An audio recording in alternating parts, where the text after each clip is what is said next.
Meus irmãos, graça e paz a todos, estamos aqui para mais uma super dica de leitura para vocês, de mais uma obra maravilhosa, principalmente para você que gosta de escatologia, estuda escatologia, se interessa por assuntos escatológicos. Essa obra é maravilhosa porque é um debate, o significado do milênio, um debate que aconteceu entre George Eldon Ladd, não preciso nem falar, um dos grandes teólogos do século XX, tem a sua famosa obra, né, Teologia do Novo Testamento e outras obras maravilhosas, Herman Hoyt, Lorraine Boitner e Anthony Huckman. E essa obra foi editada por Robert Close. Essa obra já é antiga, gente, muito antiga, é de 77. Todos já estão mortos, eles já morreram, já fazem alguns anos, mas esse debate ficou marcado naquela década de 70, cada um defendendo o seu ponto de vista. O George Eldon Ladd, ele era pré-milenista histórico. O Herman Hoyt, ele era pré-milenista dispensacionalista, logo ele era pré-tribulacionista. A Lorraine Boitner, ele vai defender o pós-milenismo, e Anthony Huckman, ele irá defender o amilenismo. Inclusive o Anthony Huckman, eu fiz aqui o review da obra dele, tá? Uma obra maravilhosa, A Bíblia e o Futuro. A Bíblia e o Futuro. Veja aqui no meu canal esse review maravilhoso dessa obra monumental, extraordinária do Anthony Huckman, ele que defendia o amilenismo com unhas e dentes. E essa obra, gente, essa edição aqui é de uma editora que não é famosa, né? Essa editora não é famosa, que é a Editora Base. Editora Base. E aqui está, ó, antes de nós mostrarmos aqui mais alguns detalhes, né? Aqui está as visões, né, que cada um vai defender. Então você tem a visão do autor e os comentários, né? Então o primeiro é o pré-milenismo histórico. E para aqueles que não sabem o que é o pré-milenismo histórico, todo pré-milenista histórico é pós-tribulacionista. Eu já fui pré-tribulacionista por muitos anos, até porque eu sou da Assembleia de Deus, mas não sou mais. Hoje eu defendo mais o pré-milenismo histórico. Cristo só volta uma única vez. Não tem esse negócio de duas fases, até porque a Bíblia não ensina isso. A Bíblia não ensina que Jesus volta em duas fases. Então, Cristo volta, já arrebata a igreja, a nossa reunião será nos ares, e ele já volta com a igreja para estabelecer o milênio, tá? É isso que ensina o pré-milenismo histórico. A segunda é o pré-milenismo dispensacionalista, logo é pré-tribulacionista, né? Do Herman Hoyt, que é defendido. Aí você tem os comentários do Lorraine Boitner, o Anthony Huckman e do George Eldon Ladd. Vou mostrar aqui para vocês em detalhes. E você tem o pós-milenismo, Lorraine Boitner, e o amilenismo do Anthony Huckman. O organizador é o Robert Close, que foi PhD na Universidade de Iowa e foi professor emérito de História na Indiana State University, em Terre Haute, Indiana. Ele também foi um ministro ordenado e serviu igrejas em Iowa, em Indiana. Aí tem aqui seus livros, vocês podem pausar aí para vocês lerem, tá? Maravilhoso. Todos esses camaradas foram professores de Novo Testamento, professores de grego, tá? Eram conhecedores do ambiente ali do Novo Testamento, principalmente nessa área, né? Escatologia, Apocalipse, por aí vai. Então, é uma obra maravilhosa. Aí você pode perguntar, Elias, quantas páginas essa obra tem? Quantas páginas? Essa obra vai ter 230 páginas. 230 páginas. Maravilhoso. E aqui no final você vai ter a ficha, né? O currículo dos debatedores. Lorraine Beutner, ele morreu em 1990, já faz muitos anos, né? Ele morreu com 89 anos. Era pós-milenista. Aqui está o seu currículo. Eu não vou ler por causa do tempo. Professor de Novo Testamento, PhD em Novo Testamento, se formou no seminário de Princeton. Aqui tem o Robert Close, que é o editor, né? Foi o organizador dessa obra. Ele morreu recentemente, né? Em 2016. Aqui você tem o Anthony Huckman, que morreu em 1988, amilenista. Se não me engano, ele era presbiteriano. Aqui, ó. Anthony Huckman, grande teólogo. Depois você tem um Herman Hoyt, que morreu em 2000, com 81 anos. Já fazem aí 23 anos, né? 22 anos que ele faleceu. Está o seu currículo. E o George Eldon Ladd, que ele faleceu em 82. Já fazem 40 anos. 40 anos. Ele foi professor de exegese, Novo Testamento, professor de Novo Testamento, tá? Um grande estudioso, e deixou para nós a sua obra Teologia do Novo Testamento, que é uma das melhores que nós temos em português, se não for a melhor, tá? Aqui você tem os livros dele, ó. Questões cruciais sobre o reino de Deus, Experiência Abençoada, essa que eu tenho, o Evangelho do Reino, tá? A Verdade do Novo Testamento. Você tem o comentário de Apocalipse, daquela série Cultura Bíblica, e Teologia do Novo Testamento, que é o carro-chefe, né, de suas obras. Maravilhoso. No final aqui você vai ter a bibliografia. Tá aqui, ó. Bibliografia selecionada. Você tem História da Doutrina. Todas as obras aqui em inglês. Você tem aqui, ó, obras relacionadas ao pré-milenismo histórico, defendido por Ladd, o pré-milenismo dispensacionalista, o pós-milenismo e o amilenismo, tá? O amilenismo. Vamos aqui para o sumário. Aqui está a foto deles, ó. Do Ladd, do Herman Hoyt, do Lorraine Beutner e do Huckman, Anthony Huckman. Aqui a foto deles. Então, como eu falei, esse livro é antigo, é de 77. Você pode encontrar esse livro, a primeira edição dele, na estante virtual, tá? Mas quem tem mesmo vai querer vender, porque estava esgotado há muitos anos. Muitos anos. Aqui você tem, ó, a data, ó, 77, desse debate maravilhoso. É sobre o capítulo 20, livro de Apocalipse, ali, o milênio, né? Aqui no começo tem aquela famosa passagem de Isaías capítulo 11, versículo 6, que é muito discutido, né? Se aqui está falando numa linguagem poética da eternidade ou se está falando do milênio. O lobo habitará com o cordeiro, e o leopardo deitará junto ao cabrito. O bezerro, o leão novo e o animal cevado andarão juntos, e um pequenino os guiará. Isaías está falando de quê aqui? Estado eterno ou do milênio? Aí você tem um prefácio, a edição brasileira, dessa obra antiga, né? Introdução ao assunto, maravilhoso. Vai falar das correntes que cada um vai defender. E aqui você tem um debate. O primeiro ponto aqui, primeiro capítulo, é do Ladd. Ele defendendo de maneira magistral, e para mim ele vence o debate aqui, né? Ele mostra, trazendo lá desde o Antigo Testamento, eu vou ler aqui algumas coisinhas que não dá para ler tudo, né?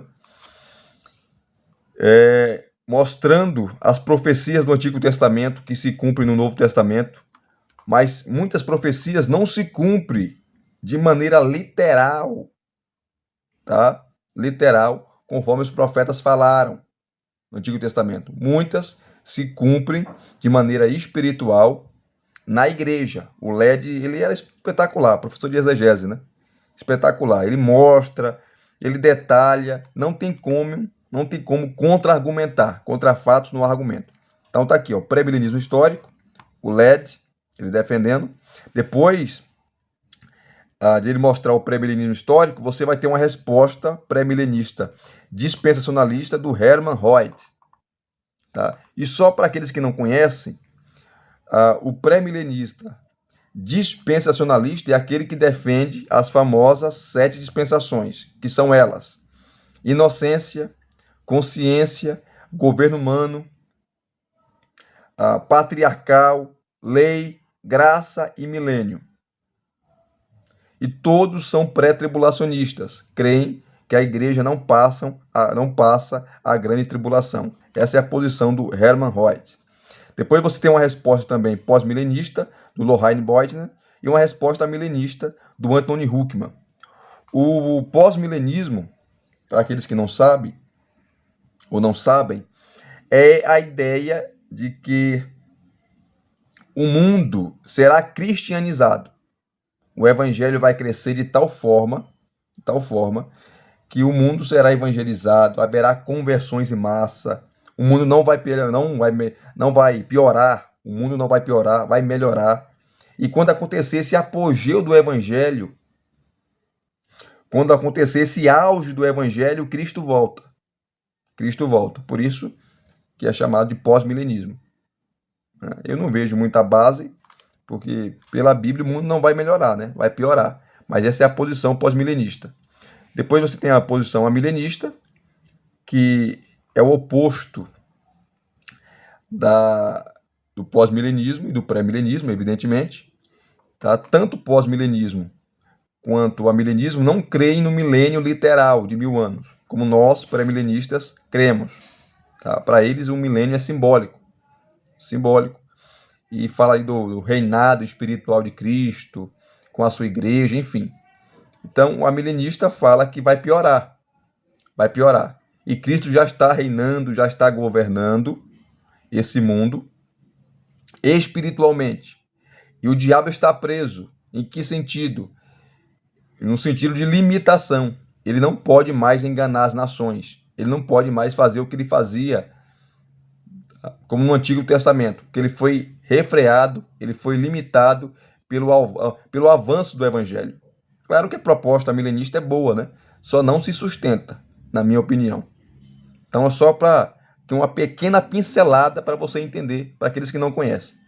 Então, é o primeiro capítulo. O segundo capítulo, deixa eu correr aqui. O segundo capítulo é o pré-milenismo dispensacionalista, que é defendido por Hermann Hoyt, que ele vai expor a sua visão, são 30 páginas, e depois vai ter os contra-argumentos do George Lett, Lohain Beutner e Anthony Huckman. Então, um apresenta a sua visão, depois vem os contra-argumentos, né? Falando, mostrando as respostas do Lett, do Beutner e do Huckman. Cada um mostrando a sua visão e fazendo uma crítica à visão defendida por aquele que defende, por aquele que defende a sua visão aqui, no caso do Hermann Hoyt, a visão dispensacionalista e o seu pré-milenismo. Depois você vai ter o pós-milenismo, defendido por Lohain Beutner, e aí segue, tá, o mesmo padrão. A resposta do Lett, a resposta do Hoyt e a resposta do Huckman. E o último, o amilenismo, que é defendido por Anthony Huckman. Você vai ter também aqui os contra-argumentos do Lett, do Hermann Hoyt e do Lohain Beutner. Tá? Você tem a posição amilenista, pós-milenista e a posição pré-milenista histórica. Tá? Então, um debate maravilhoso. Estão vendo aqui, ó? Aí você tem o prefácio à edição brasileira, tá? Do Victor Vieira, que é editor-chefe da Base Livros. Tá? Esse livro foi lançado ano passado, viu, gente? Ano passado, estava esgotado essa obra. É uma das melhores obras, um dos melhores debates, tá? Se for um debate, que depois desse debate fizeram um livro, né? Que aconteceu lá, como eu falei, em 77, 76 ali, quando eles se reuniram para debater sobre o milênio. Aqui você tem uma introdução ao assunto, que eu não vou ler por causa do tempo. Ele vai dar algumas breves definições em relação aos assuntos aqui abordados, do amilenismo, pós-milenismo, pré-milenismo histórico e pré-milenismo dispensacionalista. Depois você tem pontos de vista diferentes em épocas diferentes, porque cada época uma posição sobressaiu sobre a outra. Então teve uma época que o amilenismo era defendido, outra época o pós-milenismo, depois o pré-milenismo histórico, que é a mais antiga, né, de todas. E a partir do final ali, ou do meio do século XIX para cá, o pré-milenismo dispensacionalista. Ele cita aqui o John Nelson Darby, a Bíblia de Scofield e por aí vai, que jogou para o mundo, soprou para o mundo o pré-tribulacionismo e o pré-milenismo dispensacionalista, né? Então ele vai citar tudo isso aqui que eu falei para vocês. Depois, deixa eu correr aqui por causa do tempo. Muita coisa boa ele cita aqui, ó, que não dá para ler. Tá? Tudo isso foi escrito, a introdução por Robert Close, foi o editor, o organizador dessa obra.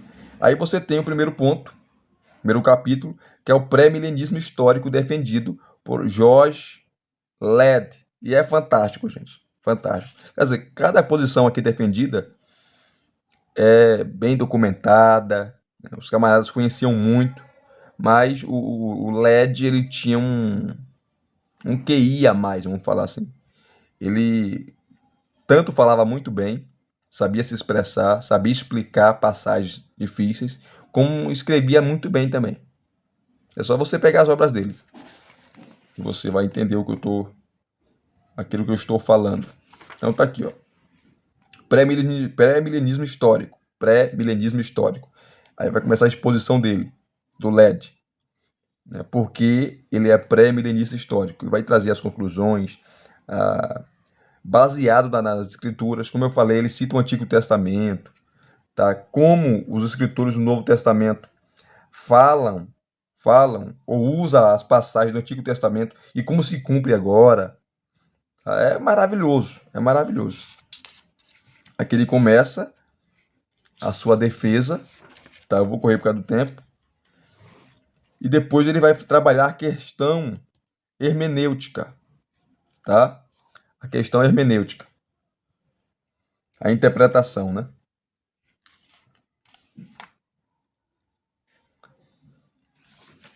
Deixa eu correr aqui, ó. Deixa eu pegar aqui. Ele vai citar aqui, ó. Deixa eu pegar.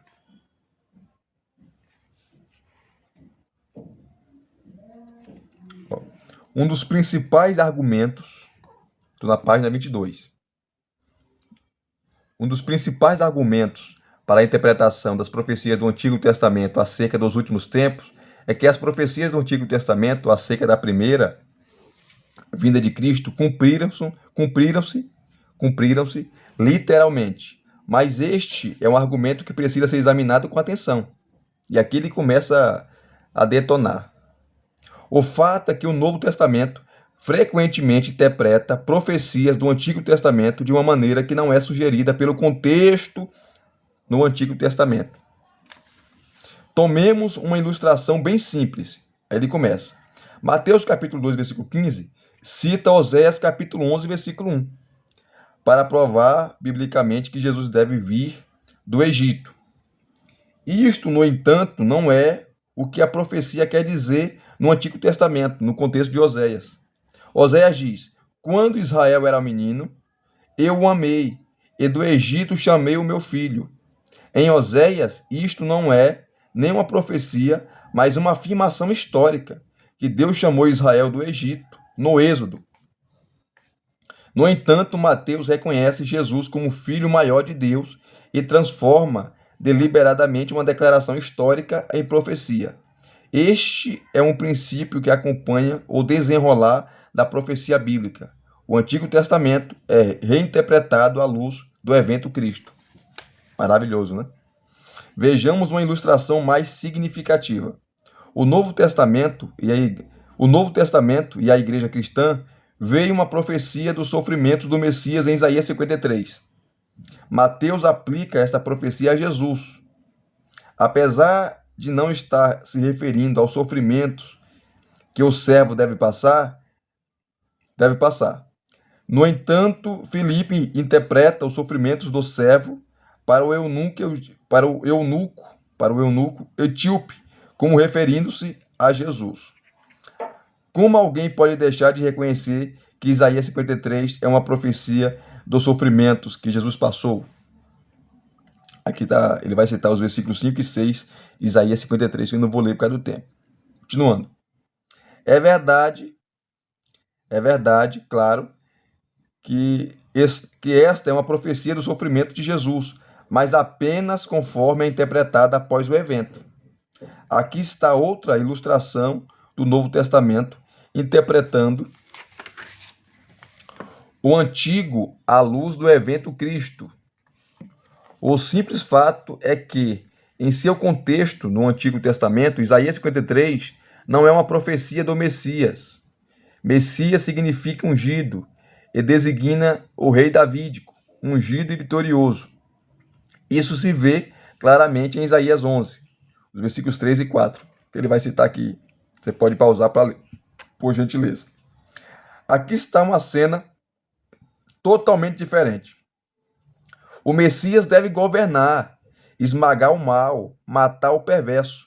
Como pode um governante vitorioso ser, ao mesmo tempo, a pessoa mansa e humilde que derrama a sua alma na morte?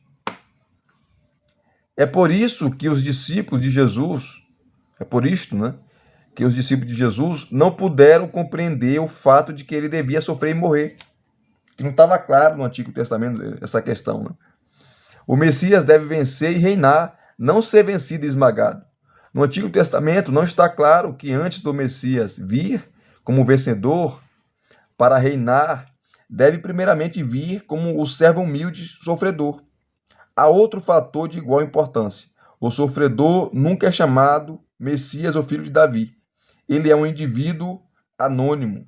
Além disso, em seu contexto, o sofredor, o servo do Senhor, que às vezes é identificado com Israel, Isaías 52:13, meu servo, será exaltado e elevado, Isaías 50:10, quem há entre vós que tema ao Senhor e ouça a voz do seu servo, Isaías 49:3, tu és o meu servo, és Israel, por quem hei de ser glorificado, Isaías 49:5, mas agora diz o Senhor, que formou desde o ventre, para ser seu servo, para que torne a trazer Jacó, e para reunir Israel a ele, Isaías 45:3, enfim, é o chamado cântico do servo, né? Eu sou o Senhor, Deus de Israel, que te chama pelo teu nome, por amor do meu servo Jacó e de Israel, meu escolhido, eu te chamei pelo teu nome. Então, antes do evento Cristo, né? Cristo vir, Isaías 53 é interpretado sendo o servo sofredor ali, Israel, não o Messias. Então, veja com o evento Cristo, né, quando ele veio, mudou tudo, né? Mudou tudo. Nessas referências, o servo é ao mesmo tempo Israel e aquele que redime Israel. São conceitos intercambiáveis, mas em nenhum dos dois casos o servo é chamado de Messias ou de rei davídico. Esse é o detalhe. Aí ele continua aqui, gente. Como ele era professor de exegese, então ele conhecia muito bem, né? Então ele vai pegar as passagens aqui e vai mostrar como os escritores do Novo Testamento aplicou essas passagens, né? E aí, às vezes, de uma maneira totalmente diferente do pretendido lá, do contexto histórico do Antigo Testamento, como Oséias capítulo 11, versículo 1, que ele está falando de Israel ali, da nação de Israel. Aí Mateus usa essa profecia para falar de Cristo. Então, entender que as profecias se cumprem literalmente, nem sempre. Aqui eles já estavam fazendo uma crítica ao pré-milenismo dispensacionalista. Tá? Fantástico, LED, né? Fantástico. Aqui, ó. Isto, claramente, o princípio que a interpretação literal não funciona. Isto afirma claramente que o princípio que a interpretação literal não funciona. Porque, literalmente, Isaías 53 não é uma profecia do Messias, mas de um servo anônimo do Senhor. As profecias do Antigo Testamento precisam ser interpretadas à luz do Novo Testamento para obter-se seu significado mais profundo. Este princípio leva a outras consequências. Não vejo como evitar a conclusão que o Novo Testamento aplica profecias do Antigo Testamento à igreja neotestamentária. Isso é verdade. Várias profecias do Antigo Testamento que falava de Israel, não é todas, mas várias profecias que falava de Israel, no seu contexto histórico, são aplicadas à igreja. 1 Pedro 2,9, a igreja é a nação real, é o povo adquirido, é o povo de propriedade exclusiva, que Pedro aplica à igreja. E no Antigo Testamento, esses atributos eram dados só a Israel. Maravilhoso, né? Aqui ele vai falar de Romanos 9, quando Paulo cita ali, nos versículos 24 e 25, Oséias, né? E lá no contexto de Oséias, ele está falando da nação de Israel, e Paulo usa os textos para aplicar à igreja, a inclusão dos gentios na igreja como o povo de Deus. Ele vai falar aqui, o LED. É maravilhoso a sua exposição que ele faz, né? Olha só.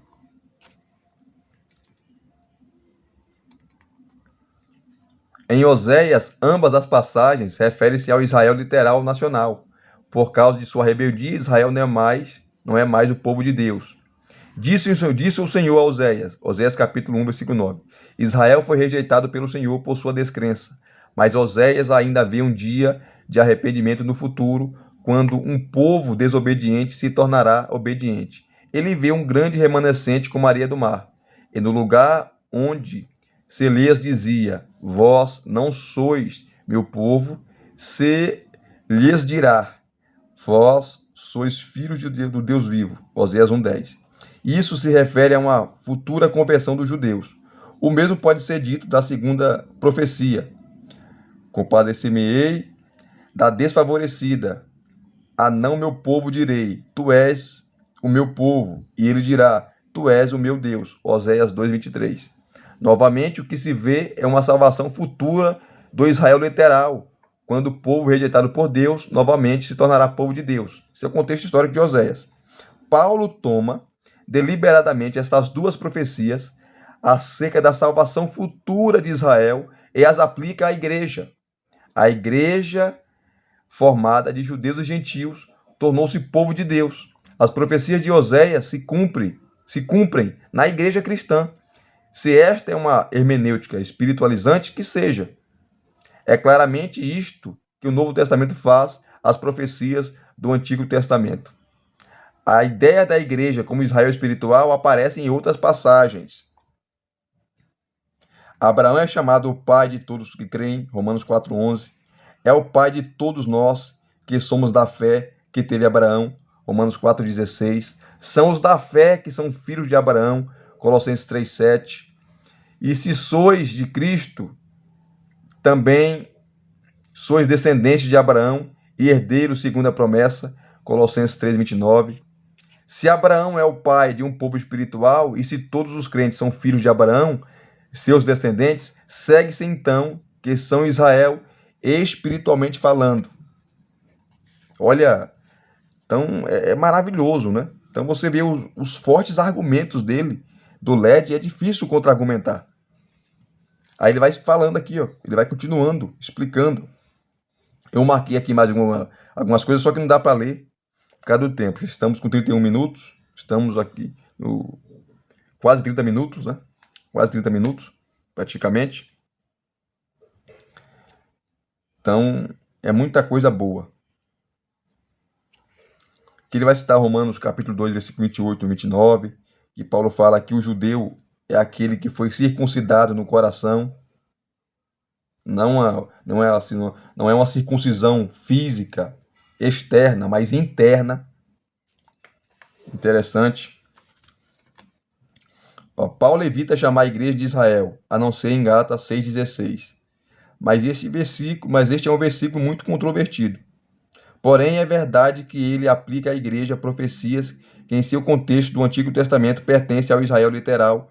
Ele chama a igreja de os filhos, a semente de Abraão. Não só Paulo, né, mas Pedro, João, Hebreus, enfim, Tiago. Eles reinterpretam várias profecias do Antigo Testamento apontando para a igreja. Não é todas. Não é todas. Aí ele continua aqui, ó, a sua exposição, citando Hebreus, né? A profecia de Jeremias, capítulo 31, do 31 ao 34, sobre a nova aliança. É maravilhoso a exposição que ele faz aqui, o LED. E aqui ele vai falar do milênio, tá? E ele vai bater pesado, porque muitos pré-milenistas dispensacionalistas defendem que haverá um templo no milênio e os sacrifícios voltarão de novo. E Jorge Led fala, eu concordo com ele, que isso é jogar o Novo Testamento no lixo. A carta aos Hebreus, porque tudo aquilo, o sistema sacrificial judaico, levítico, sacerdotal, foi abolido em Cristo. Então, no milênio, vai voltar a sacrificar animais para quê? Se o Cordeiro vai estar lá governando. E muitos defendem, não. O sacrifício será um símbolo, o símbolo do verdadeiro e autêntico sacrifício que Cristo fez, mas isso não cola, segundo Led. Ele fala aqui, ó, um dos principais dogmas do milenismo dispensacionalista, baseado em sua hermenêutica literal das profecias do Antigo Testamento, e ele já desmontou que se você for interpretar literalmente as profecias do Antigo Testamento, você vai ter dificuldade, porque os escritores do Novo Testamento aplicam de maneira diferente e muitas vezes espiritualizando, né? E mostrando que está se cumprindo na igreja. Um dos principais dogmas do milenismo dispensacionalista, baseado em sua hermenêutica literal das profecias do Antigo Testamento, é que no milênio o templo judaico será reedificado e todo o sistema sacrificial restituído de acordo com as profecias de Ezequiel 40 a 48. Para mim isso é heresia, né? Absurdo isso, é jogar o Novo Testamento no lixo. Haverá, porém, uma diferença entre os sacrifícios do milênio e os do Antigo Testamento. Os sacrifícios do milênio serão um memorial da morte sacrificial de Jesus. Os que consideram esses sacrifícios como um ritual observado literalmente no milênio investem-nos com o significado central de um memorial em recordação do sacrifício único de Jesus. Qualquer ideia de restauração dos sistemas sacrificiais do Antigo Testamento, quer memoriais ou não, opõe-se diretamente a Hebreus capítulo 8, versículo 13, que afirma sem ambiguidade que o sistema de culto do Antigo Testamento é obsoleto e prestes a terminar. Portanto, Hebreus capítulo 8, de 8 a 13, refuta a teologia dispensacionalista em 2 pontos. Primeiro, aplica à igreja cristã uma profecia que em seu contexto no Antigo Testamento referia-se a Israel e afirma que a nova aliança em Cristo terminou com o sistema do culto do Antigo Testamento, que por isso está fadado a desaparecer. Aí ele fala, a ideia principal da seção anterior é que muitas passagens do Antigo Testamento que se aplicavam em seu contexto histórico ao Israel literal foram aplicadas à igreja no Novo Testamento. O que tudo isso tem a ver com a questão do milênio? Apenas isto. O Antigo Testamento não previu claramente como se cumpririam suas próprias profecias. Elas se cumpririam de forma bem previstas para o próprio Antigo Testamento e inesperadas para os judeus. Olha só, no que toca à primeira vinda de Cristo, o Antigo Testamento é interpretado pelo Novo. Aí ele continua aqui. Eu vou parar por aqui. Mas é muita coisa. Muita coisa. Ele continua aqui expondo. Tá? De maneira magistral. Aí vem o contexto do milenismo. Ele vai trabalhar o milênio agora em si. Tá? Porque ele é pré-milenista histórico. É maravilhoso. E deve se cumprir literalmente. Ele trabalha essa questão aqui. Aqui, ó, milenismo. Onde ele vai para o Novo Testamento estudar sobre o milênio. Aí ele pega o Apocalipse aqui e destrincha, né? Principalmente o capítulo 20. Olha só. Trabalha o contexto. Ele é um excelente, exímio professor de Novo Testamento e de exegese também no Novo Testamento. Fantástico, maravilhoso. Olha só. Só o capítulo 20 que ele vai trabalhar. Se vocês quiserem, eu posso fazer um outro vídeo, né, sobre essa obra. Deixa aqui nos comentários se vocês querem um outro vídeo. Se não tiver nenhuma resposta, eu vou fazer só esse vídeo mesmo. Aí depois vem uma resposta pré-milenista dispensacionalista com Hermann Hoyt. Ele vai responder ao LED.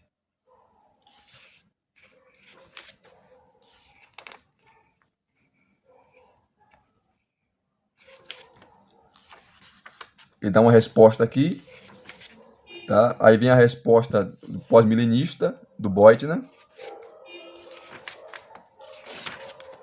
refutando o LED, né? E a resposta milenista do Huckman, Anthony Huckman, respondendo o LED.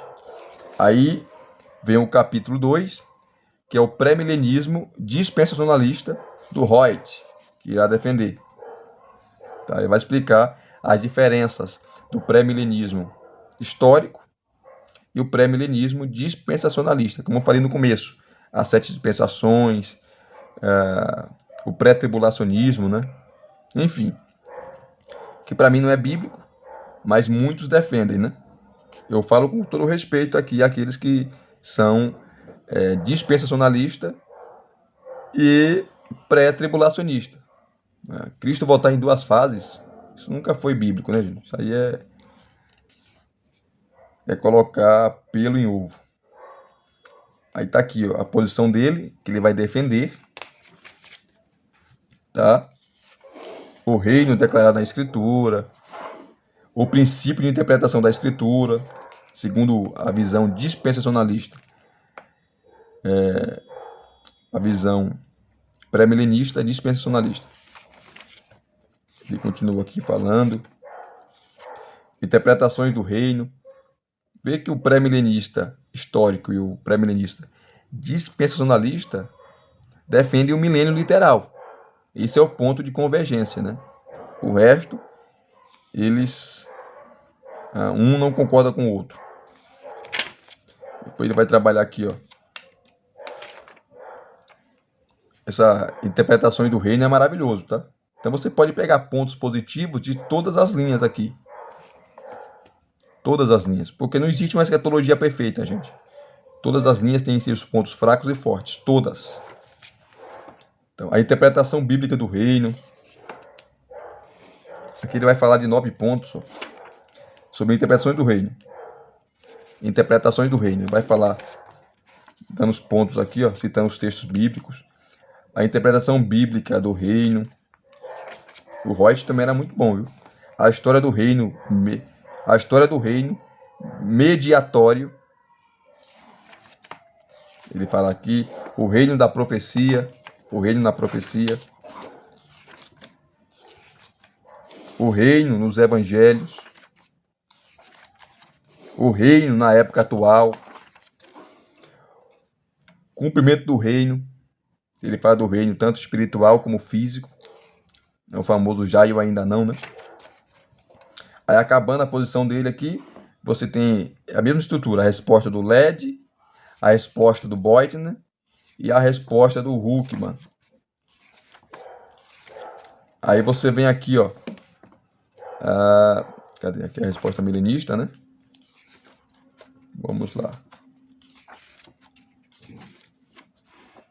Aí depois você tem o terceiro capítulo, que é o pós-milenismo, do Lorraine Boitner, muito bem defendido também por ele, muito bem embasado, defendido,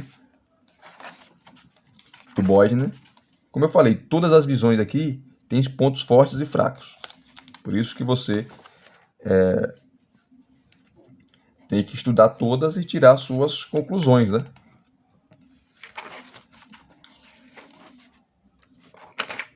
Lorraine Boitner.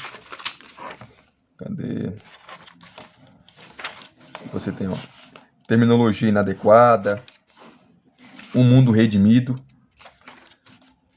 progresso espiritual no mundo, que ele vai citar as parábolas de Jesus, a parábola do grão de mostarda, da semente, que fala do crescimento do reino de maneira invisível, ninguém vê, mas o reino de Deus está crescendo por meio do evangelho.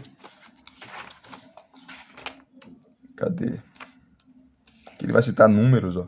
Que não dá para ler, viu, gente? Porque, como eu falei, eu posso, se vocês quiserem, gostarem, e se gostaram desse review, eu posso fazer um segundo vídeo dessa obra. Só se vocês responderem aqui nos comentários. Se não responderem, não farei. Que ele cita números da expansão do evangelho, o crescimento do evangelho no mundo, que essa é a perspectiva pós-milenista, né? O mundo não vai piorar, o mundo vai melhorar com o avanço do evangelho. Princípios de interpretação. Então eles expõem a sua visão e no final fala do milênio, né? Do capítulo 20 ali. E o que eles entendem acerca desse tão importante versículo. Aí você tem as respostas pré-milenista histórica, a resposta pré-milenista dispensacionalista e a resposta milenista. E depois você vai ter o último ponto defendido, o último ponto defendido por Anthony Huckman, defendendo o amilenismo, e a resposta do Led, do Reut e do Boitner. Então é um livraço, O Significado do Milênio. Um debate entre George Eldon Ladd, Hermann Reut, Lorraine Boitner e Anthony Huckman, editado por Robert Close. Uma obra foi publicada, né, nos anos 70, quando todos eram vivos, né? E esse livro aqui é maravilhoso, um dos melhores livros sobre esse debate. Milênio, literal, simbólico. Vamos esperar para ver, né? Deixa Cristo voltar e nós veremos. E se vocês gostaram de mais uma super dica de leitura aqui, deixa o seu like, deixe os seus comentários, se inscrevam no canal se você não é inscrito e acione o sininho para receberem todas as notificações, tá certo? Graça e paz mais uma vez, muito obrigado a todos, até os próximos vídeos, querendo Deus.